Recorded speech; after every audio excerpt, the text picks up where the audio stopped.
12 দিন কেটে গেলেও উদ্ধার হয়নি কাকদ্বীপের মুড়িগঙ্গায় ডুবে যাওয়া ফ্লাই অ্যাশ বোঝাই বাংলাদেশি বার্জ। নদীতে মিশছে বিষাক্ত ফ্লাই অ্যাশ ও বার্জের জ্বালানি।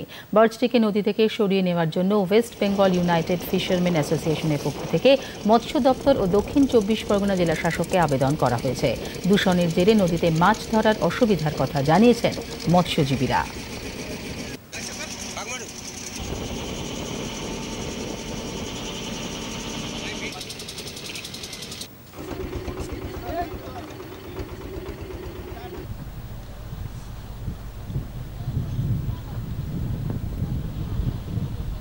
যারা বিশেষজ্ঞ এক্সপার্ট যারা আছেন তাদের কাছ থেকে আমরা একটা ওপিনিয়ন নিয়েছি যে ওই অ্যাশ নদীতে মানে বিস্তার হয়ে যাওয়া মানে ওখানে যেসব মাছগুলো থাকে মাছগুলো সাধারণত সমুদ্রে ওই এলাকায় থাকবে না।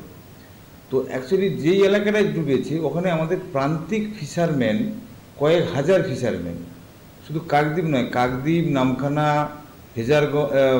পাথর প্রতিমা, আপনার ফ্রেজারগঞ্জ আছে, আপনার ওদিকে ডায়মন্ড হারবার, নন্দীগ্রাম, খেজুরি, সাগরদ্বীপ, সমস্ত জায়গার ফিশারম্যানরা কিন্তু ছোটো ছোটো যারা ফিশারম্যান ছোটো ছোটো নৌকো নিয়ে মাছ ধরতে যায়, যারা ওই নৌকো নিয়ে তারা কিন্তু সমুদ্রে যেতে পারে না, ওই মুড়িগঙ্গা নদীতেই ওরা সবসময় মাছটা ধরে, একদম বংশানুক্রমেই ওরা মাছটা ধরে। তো যদি ওখানে যদি ওই ছাইগুলোকে ওইভাবে ফেলে দেওয়া হয় বর্জ্যগুলোকে, তাহলে কিন্তু ওই এলাকায় মাছ থাকবে না।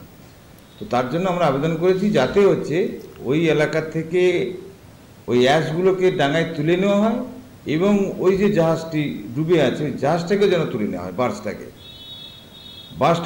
আমরা চাইছি